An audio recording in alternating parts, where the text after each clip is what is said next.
On parle F, ça part. Hey, salut la gang, moi c'est India. Et moi, c'est Maude. Et là, cheers to that parce qu'aujourd'hui, enfin le premier épisode d'On parle F. Yeah! On a un bon drink avec nous, un bon gin au cocon. On n'est pas sollicité par...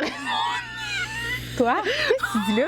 Qu'est-ce que tu dis là? Je n'allais pas dire sollicité, mais je voulais dire on n'est pas sponsor, mais c'est pas grave, non, on pas cherche des encore à- sponsors pour la deuxième saison. Pas encore assez big pour ça. Par contre, pour des filles pas commanditées, on a rencontré vraiment de belles personnes. Oui. Dans les dernières semaines, on est allé à la rencontre de femmes qui œuvrent dans différents secteurs d'activité, mais qui sont ultra inspirantes. Pour vrai, je sortais de là et j'étais comme... Chaque On fois, était comblés. je remettais ma vie au complet en question, je pense. Oui, puis ça nous a permis de faire une introspection sur nous, sur nos personnalités, de mieux apprendre à se connaître. Et là, aujourd'hui, on vous présente le premier épisode. On parle de la place de la femme sur les réseaux sociaux et... On rencontre une personnalité qui œuvre sur les réseaux sociaux depuis tellement longtemps, Florence Lavoie, Flo99, vous la connaissez sûrement. Depuis qu'elle a 12 ans, en fait, c'est assez intense. Je m'imagine ce que je pensais, ce que je vivais, ce que j'aurais pu dire et écrire à 12 ans sur les réseaux sociaux. À 12 ans, j'ai joué avec des Barbies encore. Non, mais c'est ça. Et elle a grandi avec ça. Les réseaux sociaux ont changé là, du tout au tout depuis qu'elle a commencé à aujourd'hui. Donc, c'est quoi qui a changé? Qu'est-ce qu'elle remarque de différent? Est-ce qu'elle a vécu du hate? Est-ce qu'elle a des haters? C'est sûr que Flo99 est passée par plein d'étapes. Elle a un beau parcours devant elle. Puis ce qui est beau là-dedans, c'est que malgré le fait qu'elle ait commencé jeune, ben elle savait pas qu'elle allait atteindre aujourd'hui cette notoriété-là sur les réseaux sociaux, mais elle a tout le temps continué parce qu'elle aimait ça. Et ça commence. À l'instant! Je suis tellement contente de te recevoir à On parle F. Je veux dire que recevoir. ça fait plaisir. Puis c'est vraiment, je te l'ai dit avant l'entrevue, le premier nom qui m'est venu en tête en parlant de ce sujet-là, les femmes sur les réseaux sociaux, parce que ça fait tellement longtemps que tu es là. Ouais. Tu vas célébrer tes 10 ans. Là. Ouais, cet été, ça va être mes 10 ans officiellement sur YouTube. Puis tu as commencé pourquoi? C'était quoi tes motivations au départ? Moi, ça a toujours été dans ma nature de filmer puis de capturer les moments. Fait que, tu sais, ça s'est vraiment juste fait naturellement. Puis je dirais qu'à fin secondaire 5, début cégep, là, c'est vraiment là que je me suis dit, OK, je pense que c'est assez sérieux. Au cégep, je suis quand même allée en communication dans les médias. Fait que, tu sais, je pensais peut-être me tourner vers la télé, vers la radio. Puis finalement, tu sais, justement, dans mes cours de télé, c'est comme, OK, il faut que tu dises tel texte en 30 secondes. Puis c'était tellement structuré versus moi, sur YouTube, j'ai la liberté de faire qu'est-ce que je veux, le temps que je veux et tout. Fait que, tu sais, ça m'a montré comme, je pense que j'aime mieux faire YouTube.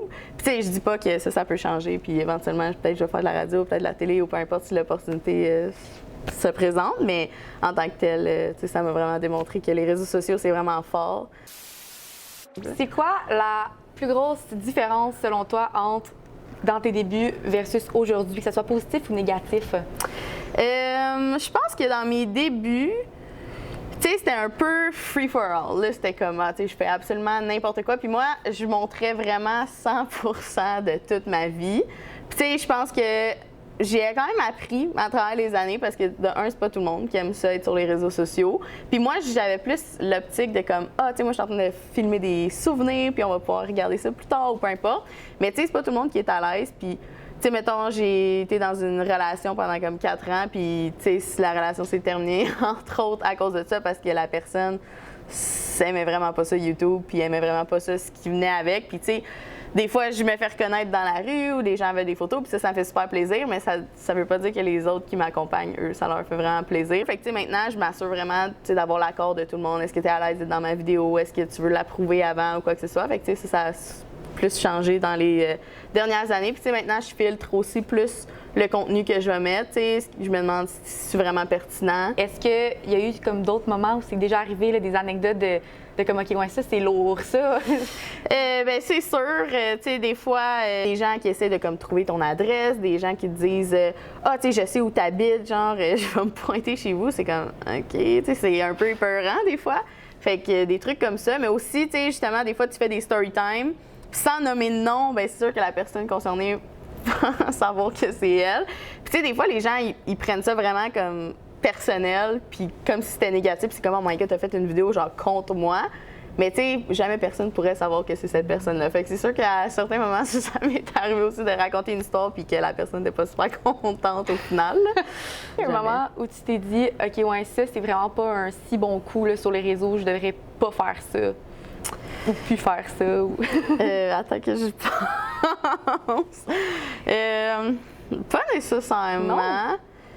je pense qu'en 2021, il faut vraiment faire attention à ce qu'on dit, puis ce qu'on fait, parce qu'il y a des choses que justement on faisait en, mettons, 2018, que c'était accepté par tout le monde, mais maintenant que ça l'est vraiment plus. Fait que, tu sais, c'est vraiment juste de faire attention, puis autant que c'est dans des concepts, autant que c'est dans des idéologies. Est-ce que, tu sais, on parlait de la télé, la radio, c'est vraiment plus cadré, il faut faire attention, puis tout ça, puis c'est pour ça que les réseaux sociaux sont le fun. Est-ce qu'avec cette nouvelle vague de il faut vraiment faire attention à ce qu'on dit, t'as un peu l'impression que ça va de plus en plus être comme ça, plus cadré, ou... Je pense que oui, parce que, tu sais, mettons, à l'été dernier, j'ai collaboré avec Weight Watchers. Puis, tu sais, pour moi, j'ai fait Weight Watchers 1001 fois dans ma vie. Puis, pour moi, c'est pas quelque chose qui était comme négatif. Tu sais, c'était vraiment, tu sais, je vous montre comme ma perte de poids avec vous et tout. Puis, ça l'a vraiment pas passé. J'étais avec comme d'autres créatrices. Puis pour eux, là, ils ont tellement reçu de messages de haine. Puis moi, honnêtement, je suis vraiment chanceuse, comme dans tout ce qui se passe. Genre, j'ai rarement des messages de haine. Je suis comme unproblematic, si on peut le dire. Puis, tu sais, fait que moi, j'ai eu peut-être 2-3 messages, mais ces filles-là, il y en a une qui a quitté la campagne, il y en a une qui a supprimé ses posts. Puis, tu sais, les gens disaient comme « Oh my God, vous êtes grossophobe et tout. » Puis je suis comme « Ben, tu sais, je serais un peu mal placée pour dire que je suis grossophobe, là, tu sais. Je pense que les gens, des fois, ils associent vraiment des trucs qui les trigger un peu à comme « Oh my God, ça passe vraiment pas. » Les gens ils ont le message facile de haine, puis tu sais, même juste là, je suis allée me faire vacciner.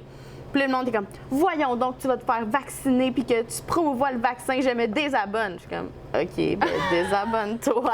Genre, je sais pas quoi te dire. Mais ça, tu dois, ben en fait, poser la question, c'est un peu y répondre. Tu dois bien vivre avec les commentaires plus négatifs. Tu sais, c'est quelque chose que.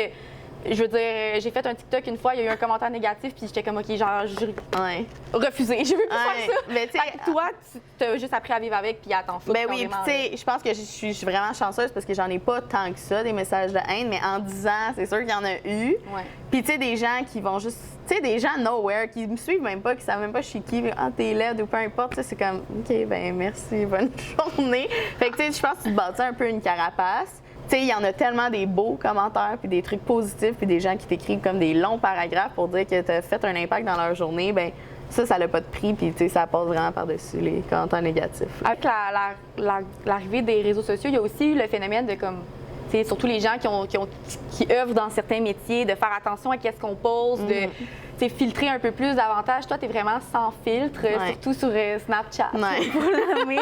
Les vrais seront, que ça se retrouve là. Est-ce que, parce que moi, tantôt, j'ai googlé ton nom sur Google, parce que c'est ma passion, googler des noms sur Google. Puis là, la 4e photo qui sortait, c'est une photo légendaire de ton voyage en Asie. C'est ça. Alors, je me suis dit, est-ce que c'est quelque chose que tu t'es déjà dit, OK, il faut que je fasse attention pour comment je parais, pour peut-être dans le futur, ou tu t'es vraiment dit, moi, je vais all-in, je suis moi-même, puis ceux qui m'aiment, aimez-moi, puis voilà. Oui, ben c'est ça, je suis vraiment dans ce sens.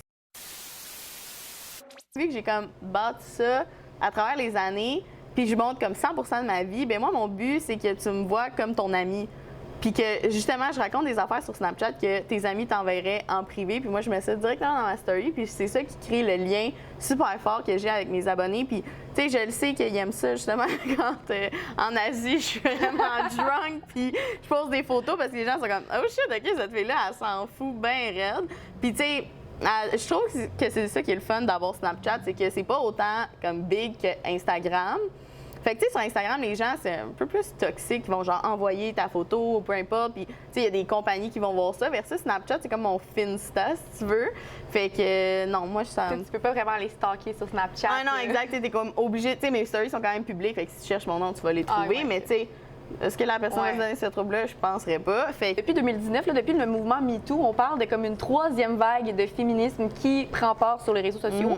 Et il y a bien des gens qui en parlent, qui font des posts et tout ça. Étant une femme, est-ce que tu as l'impression que tu es une femme aussi avec beaucoup de gens qui te suivent? Est-ce que tu as l'impression que tu dois prendre parole absolument ou comment tu te situes face à ça? Est-ce que je dois prendre parole? C'est sûr que maintenant, je trouve que les gens sont comme, si tu as une plateforme, tu es obligé de l'utiliser pour X, Y mouvement. T'sais, oui, j'aimerais ça partager comme toutes les causes, puis j'essaie d'en partager le plus que je peux, mais je peux pas gérer toute la planète entière. J'aime mieux juste être que de devoir comme, tu sais, tout le temps parler de ça, puis OK, il faut faire ci, il faut faire ça. Tu sais, juste comme d'être un exemple un peu en étant la personne que je suis. Ben merci beaucoup d'avoir accepté l'invitation. Belle rencontre. Puis qu'est-ce qui est cool avec Florence, c'est que sa communauté la suit depuis tellement longtemps. On dirait que cette fille-là, elle reçoit pas de hate, elle reçoit pas de commentaires haineux. Les gens l'aiment depuis tellement d'années.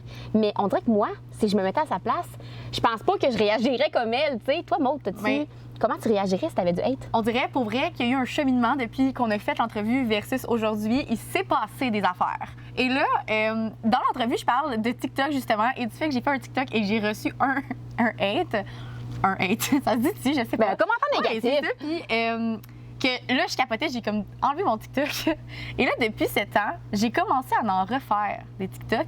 Et c'est devenu, ça a explosé d'un coup. Et les gens ont tellement été gentils avec moi qu'on dirait que pour une fois, je voyais vraiment le bon côté des réseaux sociaux. Est-ce que tu t'es associée à Flo 99 avec ce qu'elle disait dans l'entrevue? C'est vrai que c'est une communauté, puis c'est... Tu sais, je veux dire, il y a des gens qui me disaient des commentaires super gentils, puis des fois, quand je filais moins bien, je pensais à ça, puis j'étais comme, mon Dieu, il y a du monde qui me trouve bonne à faire ça, ou il y a du monde que tu te rattaches au positif au final. Oui, exactement. Parce que vu qu'on vient de parler de TikTok pendant 5 minutes... Plug-les! Ah ouais! Merci tellement d'avoir écouté ce premier épisode. Si vous voulez suivre Florence Lavoie sur les réseaux sociaux, c'est Florence99 avec 2 N sur Instagram. Abonnez-vous à la page On Parle F. Sinon, vous pouvez aller nous suivre également sur nos réseaux sociaux respectifs. Dans quelques jours, un prochain épisode sort avec Claudie Mercier. On continue la discussion Les femmes sur les réseaux sociaux. Merci d'avoir été là. À bientôt!